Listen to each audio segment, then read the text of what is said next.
reasons. The transparency process is a different issue. I've always been very process-oriented because I was very active in the League of Women Voters for many years. I was president in my home community. I've been active in many civic organizations, and I'm very conscious of civic procedures. And I was told from the very beginning that we could never get an explanation on the validation committee of why people were chosen for membership on the standards writing committee, which created the college readiness standards, why people were chosen to be on the grade level standards writing committee, what were their qualifications, what were the procedures we were to use. There were a number of issues that kept coming up, particularly the question of, because I'm an academic researcher by training, where were the international benchmarks and where was the evidence, the research evidence, to support whatever Common Core was coming up with? And we were never given the evidence or the international benchmarking. I did my own reviews of the literature and could never find any international benchmarking. Professor Milgram will say the same thing in mathematics because he knows the area of mathematics.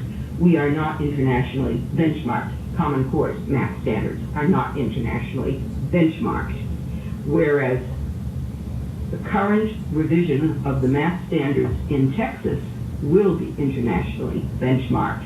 That is why he says in his own written testimony that Texas may end up with the best set of math standards in the country, because they will be looking to the now defunct Massachusetts mathematics standards, Singapore's mathematics standards, and one other set of mathematics standards considered to be at a first-class level.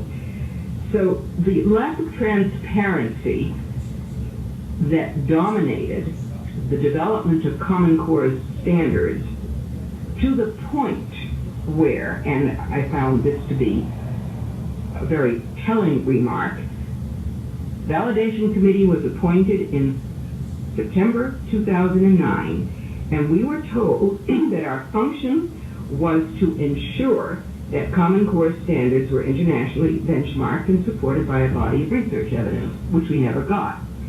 In December of that year, the PTA, the National Parent Teachers Association, predicted that both sets of standards will be approved simultaneously in February 2010.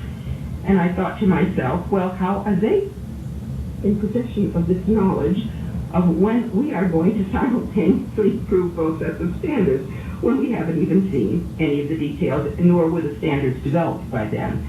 But clearly the PTO had some insight in, won't go into the details now, and knew that these standards were going to be approved by February. Well, they were off because a lot of criticisms took place in February and they couldn't get them out until June. In any event, there was a lot happening behind the scenes.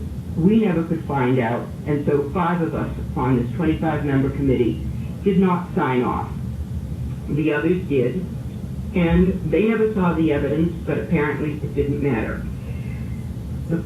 The fourth point I will just speak briefly to is what's now happening with the 2 testing consortia. There are 2 testing consortia that have been funded by the USDE. Their applications went in last June, and they were funded several months later.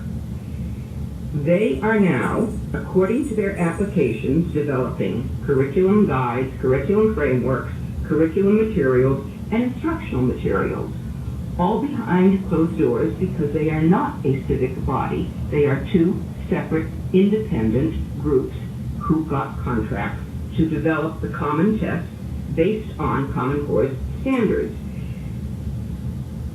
If they were going to develop tests, that would be one thing, and it's probably unconstitutional, but their applications indicated, and I wanted you to see some of the excerpts, and that's all on your last page, pulled from their applications, that show very clearly that their intentions, which was what the USDE wanted, their intentions were always to develop first content, curricular frameworks, specific grade level content skills, all the things that you would expect a set of standards developers to develop to begin with. Why didn't that happen?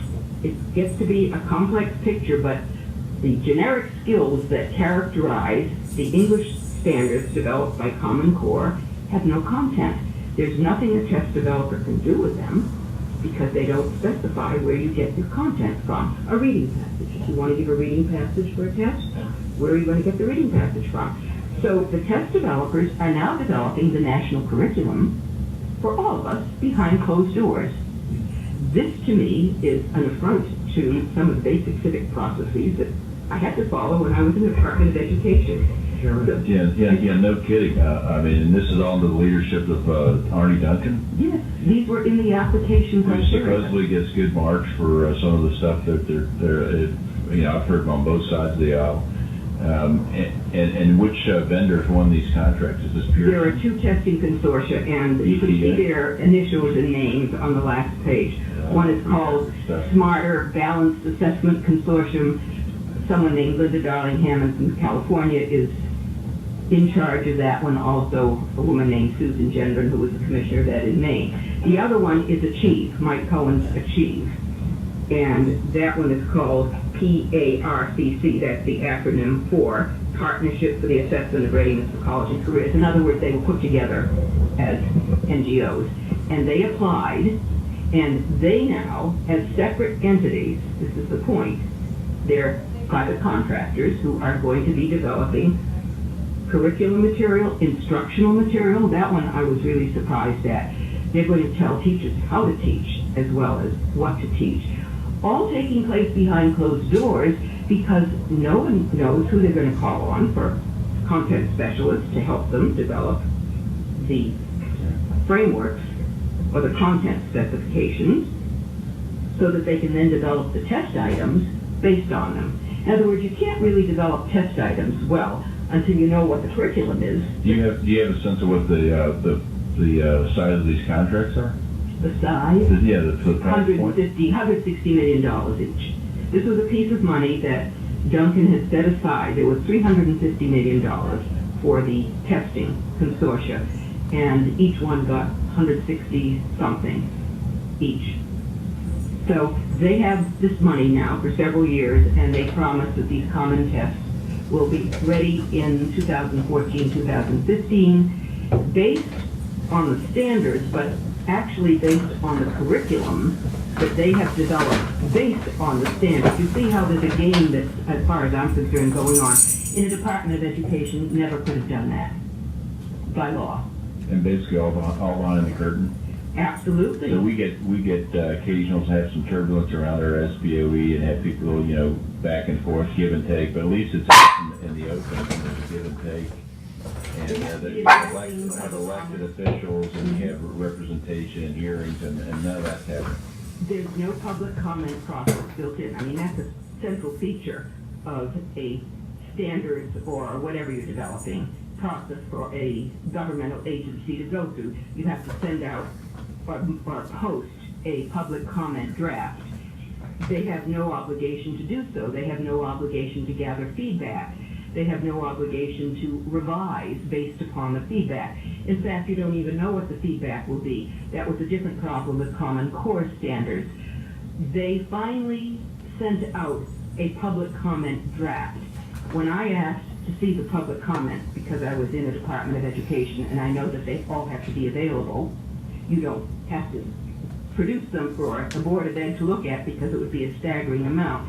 But you do have to have them available for someone who wants to look at them. I asked if I could see the comments that had been sent in about the draft. In no way could I see the comments. They would produce a summary themselves of the comments, and that was all the public ever saw.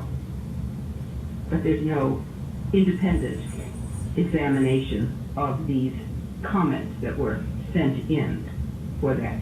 So there are further details, but I don't know that this is necessarily what you want to spend your time in. If you speak to anyone involved with the process, there were never any details, rationales, justifications, why we chose these people, not those people, and what was going on behind the scenes. Not available. Yeah, you know, so you were on Common Core, but obviously your viewpoint was in the minority apparently. 5 out of 25, right. And now you're not invited back to the party? I was terminated last July after their final standards were released. About a month later, I received my Dear John letter. Thank you for your year of service on Common Core. Off to Siberia, Arkansas. I actually started there several years earlier, but Common Core, the validation committee, was through with their work that involved me. Now, the reason I was on the committee was because Mitchell Chester, who is the Commissioner of Education in Massachusetts, wanted me on the committee.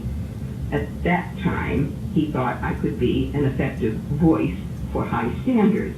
But of course, that depended upon the draft writers listening to me, and that never happened. In fact, in December of '09, when I sent in one of my many critiques, I do write a lot, and I send in very detailed critiques to authors of documents that I think need to hear or read something, I was basically told 2 weeks later, do not communicate anymore with the draft writers. You will hear from us in January. That was another part of the process that I experienced. I had thought that was really quite nervy to simply say, do not communicate with the writers anymore, especially when the charge to the committee had been, we are to ensure the quality of the standards. But this may seem like a very jaundiced opinion, but I have evidence to back up every bit of it, and there is no evidence from the other side in terms of documents that they produced to suggest how they abided by any civic process. Well, we really appreciate your testimony. Thank you very much. Thank you. Okay, next, Chair